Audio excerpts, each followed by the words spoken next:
ಸ್ನೇಹಿತರೆ ಎಲ್ಲರಿಗೂ ನಮಸ್ಕಾರ. ನಾನೀಗ ನಿಮಗೆ ಅರ್ಧ ಎಕರೆ ಕಾಫಿ ತೋಟ ಮತ್ತು ಒಂದು ಮನೆ ತೋರಿಸ್ತಾ ಇದ್ದೀನಿ. ಇದು ಸಿಂಗಲ್ ಬೆಡ್ರೂಮ್ ಇರೋ ಮನೆ. ಸುಮಾರು 8 ವರ್ಷ ಆಗಿದೆ ಈ ಮನೆಗೆ. ಇದು ಹೋಮ್ ಸ್ಟೇ ಮಾಡುವ ಪ್ಲಾನ್ ಇತ್ತು, ಅದಕ್ಕೆ ಇಷ್ಟು ಜಾಗ ಬಿಟ್ಟಿದ್ದಾರೆ ಫ್ರಂಟಲ್ಲಿ. ಇದು ಡೈರೆಕ್ಟ್ ತಾರ್ ರೋಡ್ಗೆ ಇದೆ ಈ ಮನೆ. ಅರ್ಧ ಎಕರೆ record, single owner, single RTC ಮತ್ತು ಜನರಲ್ ಕ್ಯಾಸ್ಟ್ ಪ್ರಾಪರ್ಟಿ.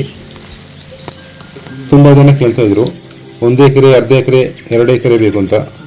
ಅದು ಸಿಗ್ತಾ ಇಲ್ಲ, ಸ್ವಲ್ಪ ಕಡಿಮೆ ಸಿಗೋದು. ಈಗ ಒಂದು ಅರ್ಧ ಎಕರೆ ಸಿಕ್ಕಿದೆ, ಅದಕ್ಕಾಗಿ ವಿಡಿಯೋ ಮಾಡಿರೋದು. ನೋಡಿ, ಸೈಡಲ್ಲಿ ಕಾಂಪೌಂಡ್ ಮಾಡಿದ್ದಾರೆ. ಮತ್ತು ಇದು ಲೇಬರ್ ಕ್ವಾರ್ಟರ್ಸು, ಅಂದರೆ ಕೆಲಸದವರು ವಾಸ ಮಾಡಲಿಕ್ಕೆ ಮನೆ. ಒಂದು ಫ್ಯಾಮಿಲಿ ಇರುವಷ್ಟು ದೊಡ್ಡದು. ಇಲ್ಲಿಯ ಮುಖ್ಯ ಬೆಳೆ ಕಾಫಿ ಮತ್ತು ಪೆಪ್ಪರ್. ಅಡಿಕೆ ಒಂದು 20 ಮರ ಇದೆ ಅಷ್ಟೇ. ನೋಡಿ, ಇದೆಲ್ಲ ಪೆಪ್ಪರ್, ಕಾಳುಮೆಣಸು. ಸೇಫ್ಟಿ ಜಾಗ ಕೂಡ ಇದು, ಯಾಕೆಂದರೆ ಪಕ್ಕದಲ್ಲೆಲ್ಲ ಮನೆಗಳೇ ಇರೋದು. ಮತ್ತು ರೋಡು, ತಾರ್ ರೋಡ್ ನೋಡಿ, ಅದೇ ತಾರ್ ರೋಡು. ಈ ಪ್ರಾಪರ್ಟಿಗೆ 2 ಕಡೆ ರೋಡ್ ಅಪ್ರೋಚ್ ಇದೆ. ಲೆಫ್ಟಿಂದ ಬರ್ಬೋದು ಮತ್ತು ಈ ಕಡೆ ರೈಟ್ ಸೈಡ್ನಿಂದ ಬರ್ಬೋದು. ಈಗ ಮನೆ ಒಳಗಡೆ ವಿಡಿಯೋ ಮಾಡ್ತಾ ಇದ್ದೀನಿ, ಅಂದರೆ ಫುಲ್ ಮಾಡೋಕ್ಕಾಗಲ್ಲ, ಸ್ವಲ್ಪ ಮಾತ್ರ ಮಾಡೋದು. ನೋಡಿ, ಇದು ದೊಡ್ಡ ಹಾಲ್, ಇದು ಒಳಗಡೆ ಇಲ್ಲಿಯವರೆಗೆ ಬಂದು ವಿಡಿಯೋ ಮಾಡಿರೋದು. ಇದು ಜನರಲ್ ಕ್ಯಾಸ್ಟ್ ಪ್ರಾಪರ್ಟಿ.